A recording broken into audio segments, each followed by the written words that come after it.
Hallelujah. उपदेशक म्हणत आहे मनुष्याचं संपूर्ण कर्तव्य, तो म्हणतो सर्व काय ऐकलं गेलं आहे, सब कुछ सुना गया है.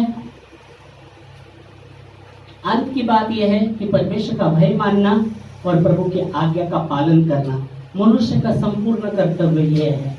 दोन गोष्टीवर उपदेशक जोर देत आहे की देवाचं भय मानणं आणि त्याच्या आज्ञाचं पालन करणं. Hallelujah, praise Lord. परमेश्वर का भय मानना और उसके आज्ञा का पालन करना यही मनुष्य का संपूर्ण कर्तव्य कहा गया है.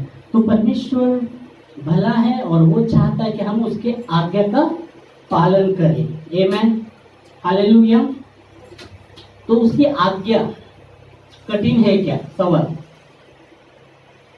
चला, सवाल जवाब उत्तर दक्षिण नाही, फक्त उत्तर. बोलो.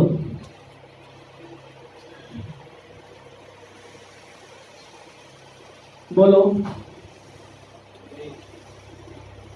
बोलो जल्दी जल्दी. अच्छा, आज्ञा कठिन आहे का? नहीं. कैसे बोल रहे? यीशु ने कहा कि मेरा जुआ हल्का है. मेरा जुआ हल्का है. Praise Lord. यीशु ने कहा मेरा जुआ आप पर ले लो.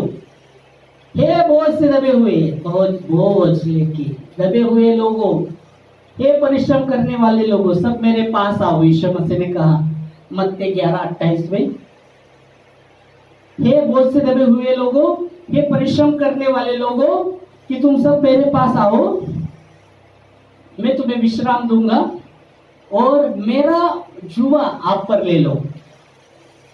आप मेरा जुआ आप पर ले लो. बस उतना ही नहीं कहा यीशु मसीह ने, आगे भी कहा है कुछ.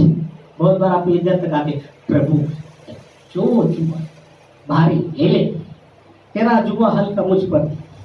ओके, पर उसके आगे यीशु मसीह ने कहा मुझसे सीखो, मुझसे सीखो.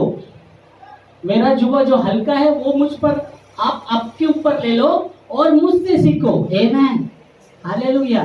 क्योंकि मैं मन का दीन नम्र हूं. हालेलुया. और तुम अपने जीवन में क्या पाओगे? क्या पाओगे? विश्राम पाओगे. विश्राम पाओगे, शांति को पाओगे. कब? जब मुझसे तुम सीखोगे. मेरा जुआ तुम ले लो, हल्का है, सही बात है, सहज है, हल्का है, और मुझसे सीखो. प्रभु से हमें सीखना है. आमेन. बहुत बार हम मनुष्य के साथ मनुष्य से सीखना शुरू करते हैं. ये ऐसा बोल रहा है, वो ऐसा बोल रहा है,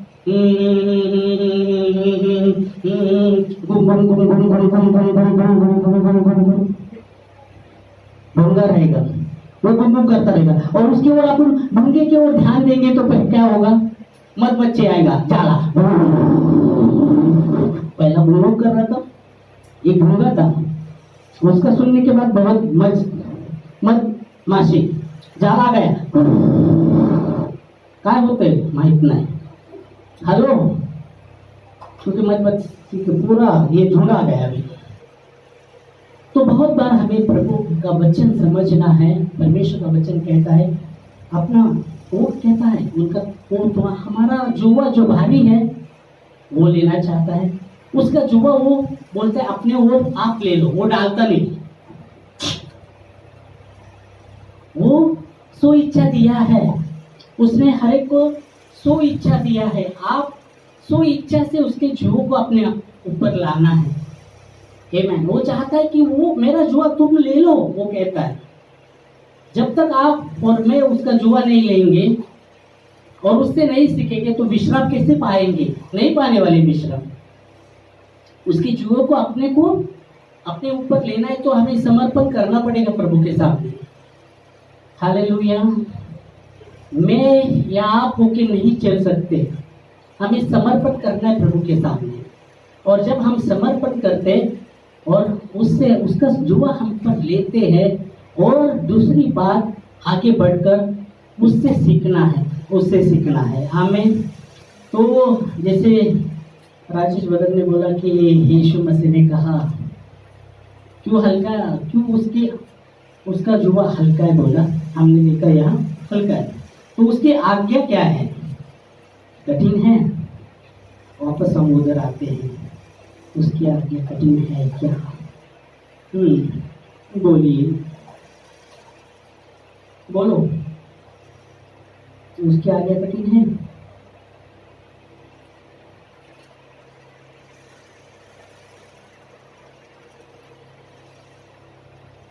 बोल सकते हैं?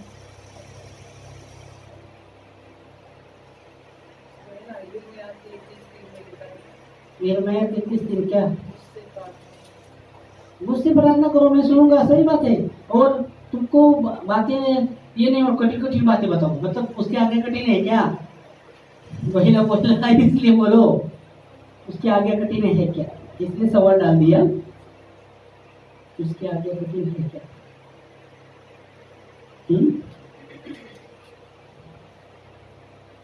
बोलो।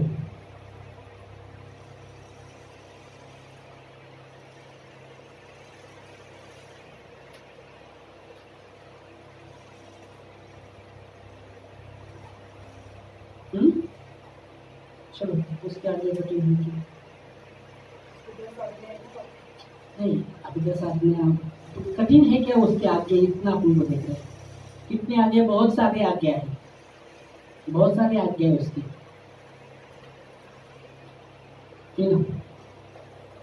बहुत सारी आज्ञा है। और हम सवाल क्या है हमारा कि उस प्रभु चाहते हैं कि हम उसके आज्ञा का पालन करते रहे। तो खास करके हमने सवाल निकाला, मनुष्य का संपूर्ण कर्तव्य यही है। 2 बात पर उसने जोर दिया है। 2 बात पर क्या जोर दिया है?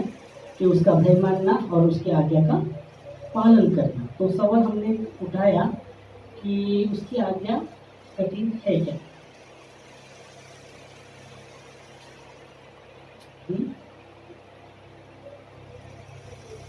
चलो जल्दी जल्दी बोलना। राजेश ने बोला उसका जीवा हल्का है। सच हल्का है, ओके।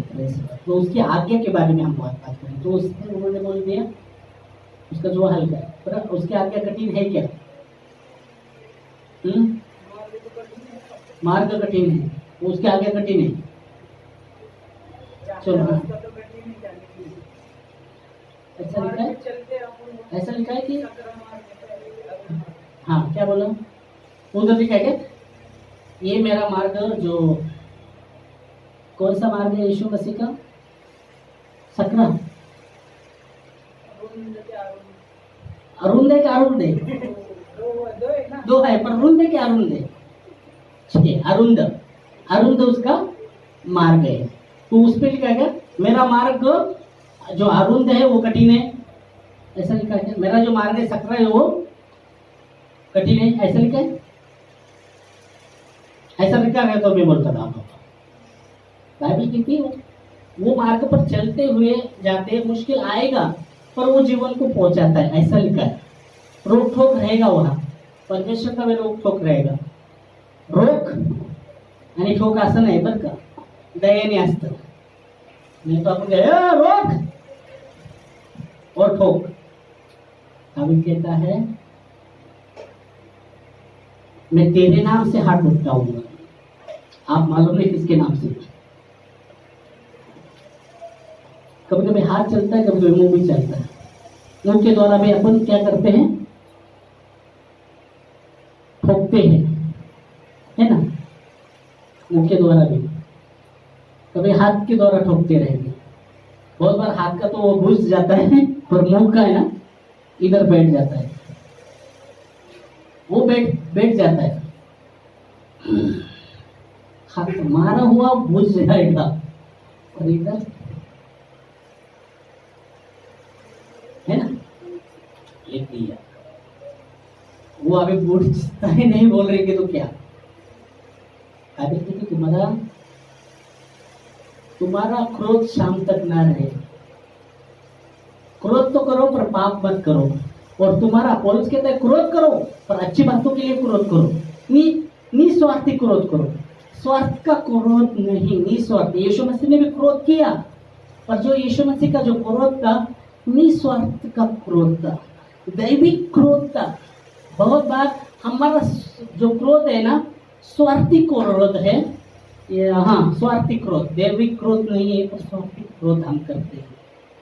स्वार्थी क्रोध, और उससे छुटकारा पाना बहुत जरूरी है।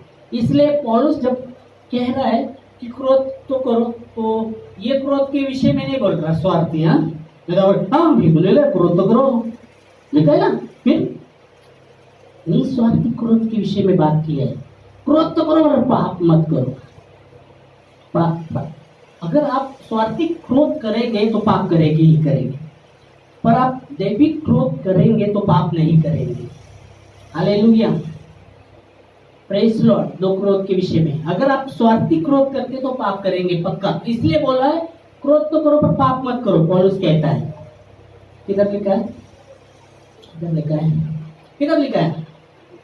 इफिसियों कितना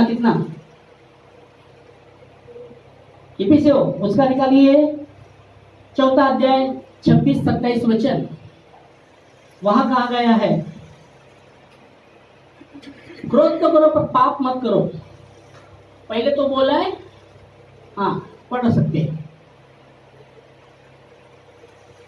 इफिसियों 4 अध्याय 26-27। और तुम्हारा क्रोध शाम तक ना रहे, शैतान को मौका मत दो। पढ़ो जल्दी, हिंदी मराठी। क्रोध तो करो, पौलुस कहता है क्रोध तो करो पर पाप मत करो। पाप मत करो। सूर्य अस्त होने तक हाँ तुम्हारा क्रोध न रहे, और सूर्य अस्त तक तुम्हारा क्रोध न रहे। और आगे, और न शैतान को अवसर दो। शैतान को अवसर मत दो। यहाँ कहा गया क्रोध तो करो पर पाप मत करो। मैंने बोला ये क्रोध कौन से विषय में? क्रोध के विषय में बात करते हैं, निस्वार्थ दैविक क्रोध के बारे में बात कर रहे हैं। निस्वार्थ जो क्रोध है, पर हम स्वार्थी क्रोध करते तो जरूरी है हम पाप करेंगे। अगर स्वार्थी क्रोध हमारे अंदर आता है, स्वार्थी क्रोध क्या हो सकता है? जरा उतरेंगे क्या? निस्वार्थ समझ गए? निस्वार्थ मतलब उससे स्वार्थ नहीं। स्वार्थी क्रोध अगर हम करते तो पाप करने वाले हैं। इसलिए यहाँ वो क्रोध के विषय में बात कर रहा है पौलुस। निस्वार्थी वो करो तभी पाप नहीं कर सकते, नहीं तो स्वार्थी क्रोध करेंगे तो पाप करेंगे, पक्का है पाप करेंगे। और इसलिए बाइबल कहती है कि क्रोध तो करो, पौलुस कहता है, पर पाप मत करो। और तुम्हारा क्रोध सूर्यास्तगत ना रहे, और शैतान को अवसर मत दो। शैतान ऐसा ही नहीं आता रे बाबा, अवसर हम ही देते हैं। क्या वचन से बता रहे? अवसर हम देते हैं, हमारे जीवन के द्वारा हम अवसर देते रहेंगे, शैतान को हमारे जीवन में काम करने के लिए। तब तक वो काम नहीं कर सकता। हवा ने अवसर दिया शैतान को। शैतान आता था, मीठी मीठी बातें कर रहा था उसके मन में, उसने कान लगाया उसकी बातों की ओर। अगर उसने कान ही नहीं लगाती तो अवसर नहीं मिलता था शैतान को उसके जीवन में काम करने के लिए, क्योंकि उसके पास प्रभु का वचन था कि ये सब खाओ लो फल, पर वो जो बीच में है, जो भले और बुरे का ज्ञान का वृक्ष का फल नहीं खाना, ये वचन था उनके पास, दोनों के पास। पर शैतान आता है और हव्वा उसको अवसर देती है कान खोलकर सुनने के लिए। एक दिन का काम नहीं है, मालूम है कितनी बार वो शैतान को कहा गया शैतान आता है उसको बहकाता है, पर एक दिन का बात नहीं है। कोई बहुत समय से उसका बहकाना शुरू होगा शायद, और इसने कान लगाया होगा उसके बाद, इसलिए बोलना उसके ऊपर उसने कान लगाया, उसने अवसर दिया। और जब अवसर दिया तो शैतान छोड़ने वाला नहीं। यहाँ भी पौलुस यही कह रहा है, क्रोध तो करो पर पाप मत करो, और तुम्हारा क्रोध सूर्यास्त न रहे, और शैतान को अवसर ना दो। क्योंकि शैतान, रोमियो 10:10 में लिखा गया है, शैतान आया है, चोर आया है चोरी करने, घात नाश करने। शैतान आया है हमारे जीवन में घात नाश करने, हत्या करने आया है, चोरी करने आया है। आपका शांति चुराएगा, आपका आनंद चुराएगा, आपकी आशा चुराएगा, सब कुछ लूटेगा वो। ऐसा मालूम है? गन्ना दिखते हैं, गन्ना उसका वो जूस अपन पीते बहुत अच्छा लगता है, पर वो गन्ना मिशन में जब डालते हैं वो लोग, एक बार डाला फिर निकाला, दूसरी बार डाला फिर निकाला, तीसरी बार डाला, फिर निकाला, चौथी बार निकाला, थोड़ा थोड़ा जूस निकलता है, फिर भी वो पांचवी बार डालती है, पांचवी बार भी थोड़ा थोड़ा निकलता है, पीस पीस थोड़ा थोड़ा बचता है, छठवीं बार भी डालते हैं। क्यों डालते हैं? निचोड़ देते पूरा। वैसे शैतान जीवन में पूरी रीति से निचोड़ कर फेंक देगा। इसलिए बाइबल कहती है शैतान को अवसर मत दो, क्योंकि अवसर हम देते हैं। मला चर्चला येत होतं, यायचं होतं, पण शैतानने आडवा आणलं। हॅलो, तुमने मौका दिया उसको। दाऊद ने कहा, किसी ने मुझे कहा चलो प्रभु के मंदिर को चले, तो मैं आनंद से भर गया, मेरा मन आनंद से भर गया, आनंद से भर गया। मैं सोच रहा कब जाऊं मैं प्रभु के मंदिर के पास, कब जाऊं उसको मिलने। हालेलुया। एकदम उतावली उसके अंदर, प्रभु के मंदिर में जाने के लिए उतावली। अवसर मत दो शैतान को काम करने के लिए। ओके, तो हम सवाल वापस इधर आते हैं, क्योंकि ये तो बहुत बढ़ेगा और 10 बजेगा तो क्या होगा, घर कैसे जाएंगे। देखो इधर तो रिक्शा वाला भी खड़ा है, 10-15 मिनट बोले।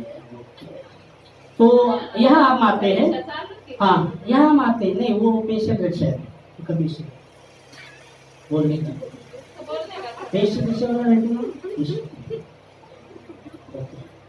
पेशेंट करके लाया है उन्होंने रिक्शा, दूसरे रिक्शे में ठीक है। तो आप वो आएगा, पेशेंट रहेगी दो, अनपेशेंट रहेगी दो, रिक्शा वाला है, वैसा ही चलाता है। टोपी भी लगा के नहीं चलेगा। ओके, चलो आते। तो कठिन है क्या प्रभु की आज्ञा? चलो, तो बाइबल कहती है जो अरुंद रास्ता है उसमें चलने से रोक ठोक है परमेश्वर की, पक्का है, पर वो जीवन के पास पहुंचाता है। पर अरुंद जो दरवाजा है उसमें रोक ठोक नहीं, कैसे भी मर्जी से चलो। हाँ, आपकी मर्जी, जैसा चलना है जैसा, विश्राम होके चलो, सावधान होके चलो, आग बंद करके चलो, ये लगा के चलो, वो लगा के चलो, कुछ नहीं, कुछ नहीं, समझो कुछ नहीं, आराम से। मालूम नहीं पर किधर जा रहे, तो नाश की ओर जाएगा, वो नाश की ओर ही लेके जाएगा, ये पक्का है। ओके, तो वापस सवाल हमारा क्या है, उसके आगे क्या, कठिन है क्या? चलो बोलो आप, कठिन है। इधर बोल रहा है, इधर सवाल आ गया, कठिन है। चलो आप बोलो, राजेश, कठिन है?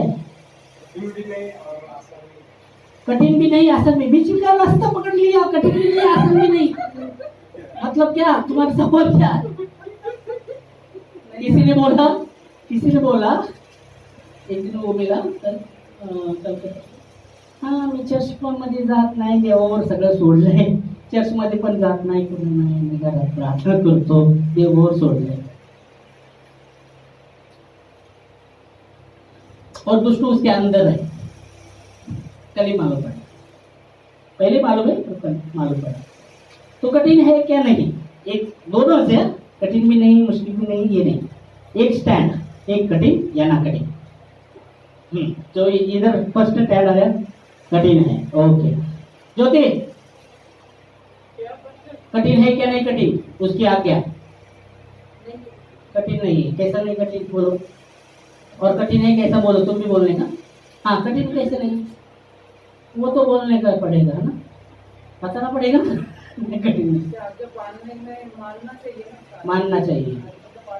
कठिन है, कठिन क्यों कठिन है आपको लगता है? उसके आगे का पालन नहीं कर पाते, इसलिए कठिन है, ऐसा बोलते हैं। ओके, एक नहीं, तुमको तुम्हारे विषय, कोई करता नहीं करता है, तुम्हारे विषय में बात कर रहा है। कठिन है क्या? नहीं कठिन, तो तुमने बोला कठिन है ना, कठिन है, तो क्यों कठिन है? चलो अभी बोलो। हाँ, सामने स्पष्ट अपन बोले। और वचन भी क्या करता है वो भी देखेंगे अपन, नहीं करते। फिर कठिन है क्या? नहीं कठिन, तुमने बोला कठिन है, कठिन है क्या? नहीं, वापस सवाल, कठिन है ना, तो समझ में। हाँ, कठिन नहीं कैसा? ज्योति तब तक तैयार रहे। हाँ चलो रोटी बाजार बोला हाँ, तब तक कुछ तैयार रहे भी वो रोटी बाजार के बाजार कठिन है क्या नहीं कठिन उसकी आज्ञा दोस्त है रह गए तो भी कठिन है क्या नहीं सोचना चाहिए। नहीं कठिन है क्या कठिन नहीं तुम बोलो पहला फिर उसके अंदर अपनाते उतरते हैं कठिन है क्या नहीं कठिन कठिन नहीं नहीं हाँ क्यों नहीं कठिन बोलो हाँ हाँ सांगा था क्योंकि अपने प्रैक्टिकल में आ गए वो हाँ कठिन क्यों नहीं और कैसे बोल रहे कठिन नहीं वचन से बोल रहे हैं क्या ऐसे बोल रहे हैं वो भी हाँ क्योंकि देवराज ने वचन से बोल रहे हैं क्या ऐसे बोल ऐसे बोल हाँ तो कठिन क्यों नहीं है बताओ परमेश्वर की आज्ञा चलने से और संभालने से क्या कठिन होगा? नहीं परमेश्वर से आज्ञा का जीवन की ओर लेके जाता है सब कुछ है पर कठिन है क्या नहीं कठिन वो सवाल आता है नहीं है तो कैसा नहीं है यीशु मसीह के लिए कोई बात कठिन नहीं है। उसके लिए नहीं पर आपके विषय में बात कर रहे हैं आपके और मेरे विषय में यीशु के लिए कुछ भी कठिन नहीं है वो सब हो गया पर आपके विषय में मेरे विषय में बात कर रहे हैं कठिन है क्या नहीं कठिन तो आप बोले कठिन नहीं कैसे कठिन नहीं वो बताओ अभी कठिन नहीं है वो कैसे नहीं मतलब हाँ चलो राजेश दोनों स्टैंड में लेंगे कठिन या ना कठिन कठिन इसलिए कि कठिन है क्या नहीं कठिन पहला मैं दोनों बताता हूँ। नहीं नहीं पहले स्टैंड ले स्टैंड मेरे को नहीं मालूम पड़ेगा कौन सा स्टैंड लिया सुनिए ना पहले स्टैंड लो फिर बताओ मेरे को स्टैंड दोनों है दोनों है कठिन भी नहीं और आसान भी नहीं ये दोनों है स्टैंड ले लो एक स्टैंड ले लो एक स्टैंड ले लो नहीं, इसमें दोनों है ना नहीं नहीं क्योंकि प्रभु ने कठिन इसलिए है कि पर वो बोला क्या कठिन भी नहीं मेरे आज्ञा कठिन भी नहीं आसान भी नहीं ऐसा बोल रहेगा तो मैं बोलूंगा हाँ बताओ बताओ बराबर तो वही तो बोल रहा हूँ हाँ। ना कि कठिन इसलिए प्रभु ने बोला क्या ऐसा नहीं हाँ, नहीं वही तो बोला बोल रहा हूँ ना नहीं नहीं पहला ऐसा बोला क्या कठिन भी नहीं आसान भी नहीं ऐसा बोला क्या यीशु ने ऐसा बोला क्या अगर बोला है तो दिखाओ मैं नहीं फिर अपने जीवन में आप लोग बता रहे ना नहीं कि नहीं ऐसा हम- है क्या अगर तुम बोल रहे ना कठिन भी नहीं मुश्किल भी नहीं तो ऐसा यीशु मसीह ने बोला था मेरा आज्ञा कठिन भी नहीं और मुश्किल भी नहीं ऐसा नहीं बोला लेकिन कठिन क्यों मतलब नहीं पहले स्टैंड लो आप स्टैंड लो आपके लिए वही तो- हाँ नहीं तो कठिन तो बोलो नहीं तो कठिन नहीं ये तो बोलो चल बोलो ये तो दोनों है कठिन भी है आसान भी है मतलब एक स्टैंड नहीं आ गया आपका कभी ऐसा कभी वैसा नहीं मेरा दोनों ही कठिन ना कठिन एक स्टैंड ले लो कौन सा आसान आसान गाडीचं स्टँड लावायला एक हाँ आसान दो चक्के दो स्टैंड लगा था तो दोनों चक्के चलेंगे तो गाड़ी चलेगी वो बोलेगा हाँ स्टैंड स्टैंड दोनों है। दोनों भी स्टैंड ओके ठीक है चला तुम्हाला हाँ या बाळकीनबाई कठीण नाही कठीण काय असं काय कठीण नाही कठीण कठीण आहे का बोल तुम्ही सांगा ना मी- कसं टाइमपास करता टाइमपास ना कठीण है क्या नहीं कठीण बोल लवकर तुम्ही सांगा बाळकीन भाई बोलो जल्दी कठीण है कठीण है काय कठीण आज्ञा देवाच्या लवकर का नाही पालन केलं तर कठीण नाही पालन केलं तर कठीण नाही हा पालन केलं तर कठीण नाही नाही पालन केलं तर कठीण हा देखो पालन केलं तर कठीण नाही नहीं पालन केलं तर कठीण ओके ठीक है ये भी रहेंगे बच्ची है, वो बच्ची उसको क्या पता ठीक है हम देखेंगे परमेश्वर की आज्ञा अपने कुछ लोगों ने बोला कठिन है इसने बोला कठिन भी है नहीं भी तो वचन देखेंगे वचन क्या कहता है फिर हम आगे बढ़ते हैं थोड़ा ही लूंगा ज्यादा नहीं जाएंगे एक यूहन्ना उसका 5वां अध्याय और 3 वचन कहता है क्योंकि परमेश्वर ने परमेश्वर से प्रेम रखना यह है कि हम उसके आज्ञा को माने और उसकी आज्ञा कठिन नहीं है आमीन आमीन पढ़ो एक यूहन्ना 5वां अध्याय और 3 वचन इसलिए मैंने बोला उन्होंने को आप बोल रहे कठिन वचन से बोल रहे हैं क्या ऐसे बोल रहे हैं तो यहाँ हम देख सकते हैं पढ़ सकते हैं एक यूहन्ना 5वां अध्याय 3 वचन पढ़ो राजेश और परमेश्वर का प्रेम यह है परमेश्वर का प्रेम क्योंकि परमेश्वर से प्रेम रखना ऐसा लिखा है ना आप कौन सा पढ़ते हैं वैसे ही फिर हम पढ़ो हाँ वो पढ़ो कौन सा है पढ़ेंगे और परमेश्वर का प्रेम यह है हम्म कि हम उसकी आज्ञाओं को माने हम्म और उसकी आज्ञाएं कठिन नहीं। आमेन। तो यहाँ मेरे बाइबल में ऐसा है, क्योंकि परमेश्वर से प्रेम रखना ये है कि हम उसकी आज्ञा को माने और उसकी आज्ञा कठिन नहीं है, कठिन नहीं है। स्पष्ट कहा गया है उसकी आज्ञा कठिन नहीं है। वो यिर्मयाह 33:3 में लिखा गया है, मुझसे प्रार्थना कर मैं सुनूंगा पर कठिन कठिन बातें बताऊंगा जो अभी तू समझता नहीं। पर यह वचन हम समझना है कि परमेश्वर ऐसे कठिन कठिन बातें बताएगा, मतलब उसकी आज्ञा कठिन नहीं है, पक्का है। यह वचन कहता है जो परमेश्वर से प्रेम रखता है, यहाँ कहा है जो, क्योंकि परमेश्वर से प्रेम रखना ये है, वो कह रहा है, यूहन्ना कह रहा है परमेश्वर से प्रेम रखना ये है कि हम उसकी आज्ञा को माने। अगर आज मैं कहता हूँ कि परमेश्वर से प्रेम है मुझे, तो परमेश्वर से प्रेम रखना यह है कि हम उसकी आज्ञा को माने और उसकी आज्ञा कठिन नहीं है। हालेलुया। बाइबल कहती है, यीशु मसीह ने खुद कहा यूहन्ना 14:21 वचन में, जिसके पास मेरी आज्ञा है जो उसे मानता है वही मुझसे प्रेम करता है और मेरा पिता उससे प्रेम करेगा और मैं भी उसके ठाई प्रकट हो जाऊंगा। आमीन।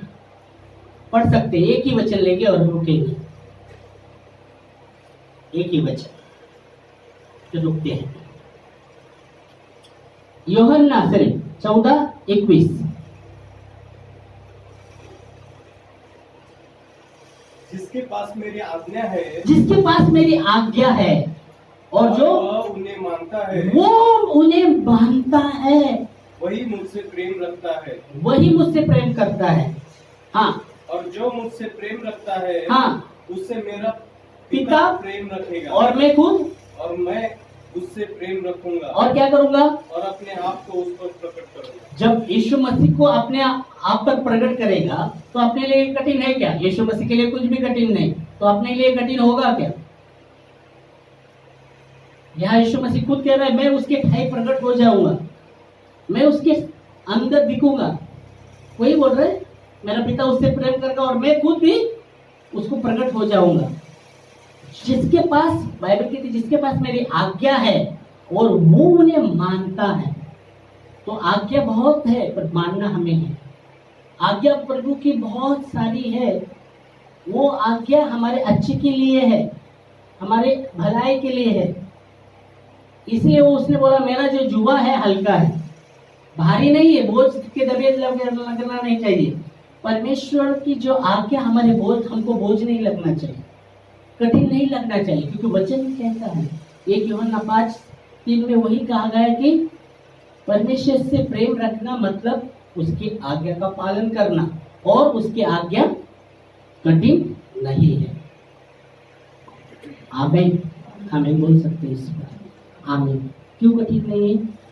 वचन कहता है वो मददगार देता है हमें चलाने के लिए, वो मदद। उसने बोला मैं अकेला नहीं छोड़ूंगा तुम्हें, मैं सहायक भेजूंगा, इसलिए हमें कठिन नहीं होगा। पर क्या हम उसकी आवाज को सुनते हैं? इसलिए बोला boom boom boom boom boom boom boom, ऊपर भूंगा बूम बूम कर रहा है और उसको हम सुन रहे हैं। फिर बाद में मच्छियां मत मत मत की मक्खियां जाला करेंगे,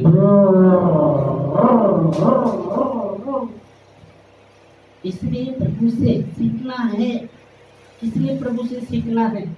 वो कहता है कि मेरा जुआ हल्का है, आप पर ले लो और मुझसे सीखो, तब तुम मन में विश्राम पाओगे। नहीं तो मन धोखाबाज है, उसे आशा दे रोग लगा है, मन तो सारा धोखाबाज है। कौन सा मन है बाबा? ईमानदार मन भी है जो परमेश्वर के वचन को ग्रहण करता है। बाइबल कहती जो अच्छी भूमि में बोए गए हैं, प्रभु जो सुनता है वैसे वो करते हैं, जैसे वो सुनते वैसे ही करते हैं और वो फल लाते हैं, कोई 30 गुना, कोई 60 गुना, कोई 100 गुना, क्योंकि आज्ञा वो मानते हैं। और बाइबल कहती है वही आज्ञा मान सकता है जो परमेश्वर का भय मानता है। इसलिए उपदेशक कहता है कि सारा अंत की बात सारा सुना गया है, अंत की बात यही है, मनुष्य का संपूर्ण कर्तव्य परमेश्वर का भय मानना, उसके आज्ञा का पालन करना। आमेन। वही आज्ञा का पालन कर सकता है। क्या आपके अंदर परमेश्वर का भय है? क्या आपके अंदर परमेश्वर का भय है? बाइबल कहती परमेश्वर का भय बुद्धि का आरंभ है।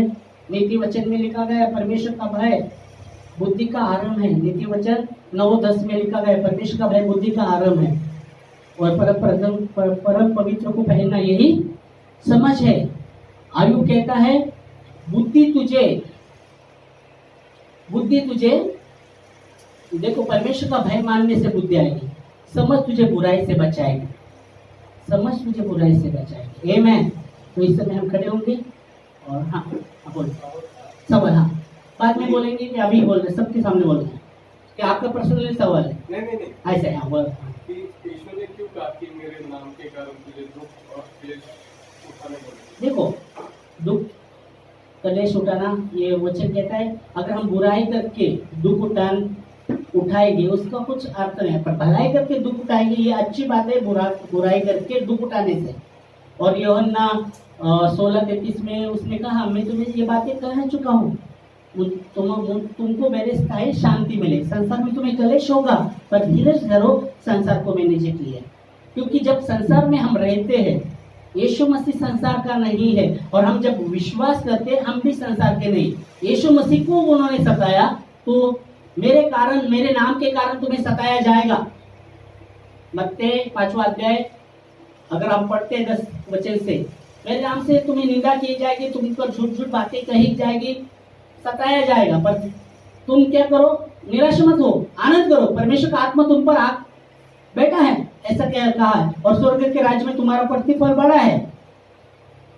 तो संसार में हम जब रहते हैं सताया जाएगा, कलेश होगा, ये पक्का है।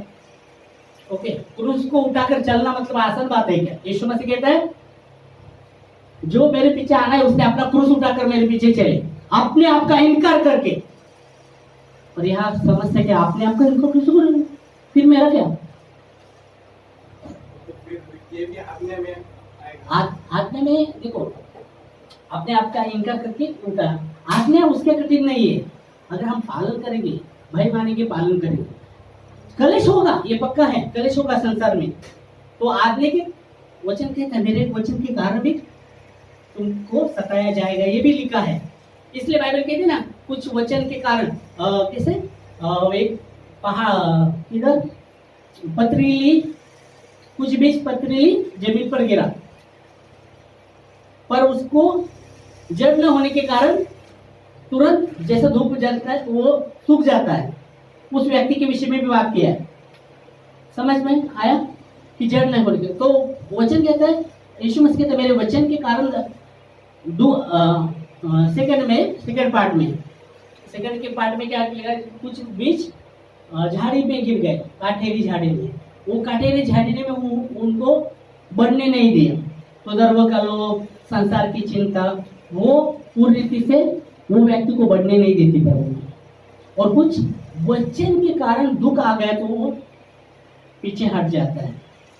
वैसे हम देख सकते हैं वचन के कारण दुख भी आ सकता है, दुख आ सकता है, पर परमेश्वर के आगे कठिन नहीं। वो दुख लाने वाले दूसरे लोग हैं, पर अंदर ये हमारे अंदर नहीं। अरे मैं चल रहा हूँ, क्या बाबा प्रभु के वचन पर चल रहा हूँ, मुझे दुख है, वो नहीं, प्रभु के वचन में चल रहा हूँ, हाँ आनंद उसमें, पर वो कोई दुख ला रहा है, वो बाहर का दुख है, अंदर का नहीं है, दूसरे लोग बाहर वाले। और आपको बोझ नहीं है, प्रभु की आज्ञा, वही बात कर रहे हैं वचन। बोझ किनको है? उन लोगों को है जो बाहर वाले हैं, जो सताते हैं। ये इसलिए यीशु मसीह ने कहा मेरे कारण तुमको सताया जाएगा, झूठ बोलेंगे, तुम्हारे विषय में विरुद्ध में उठेंगे, होगा, वो होने वाला। पर परमेश्वर की आज्ञा आपके लिए कठिन नहीं है। यहाँ इसलिए वो कहता है यूहन्ना, जो उस परमेश्वर से प्रेम करता है, परमेश्वर से जो प्रेम करता है उसकी आज्ञा का पालन करता है वो परमेश्वर से प्रेम करता है और उसकी आज्ञा कठिन नहीं है, पक्का है। आमीन। समझ में आया राजेश? समझ में आया ना? वो बाहर वाले नहीं, वो अंदर वाले को, वो जो व्यक्ति है उसको नहीं कर दुख है, सताया बाहर से जाएगा, वो अंदर से सताया मैं चल रहा हूँ क्या बाबा पहला रोज होता ऐसा। समझ में आया? और सवाल है तो बोलो। नंतर विचार. सवाल जवाब उत्तर दक्षिण नाही, फक्त उत्तर। आमीन। चलो हम खड़े होकर प्रार्थना में और खत्म करते हैं। Thank you.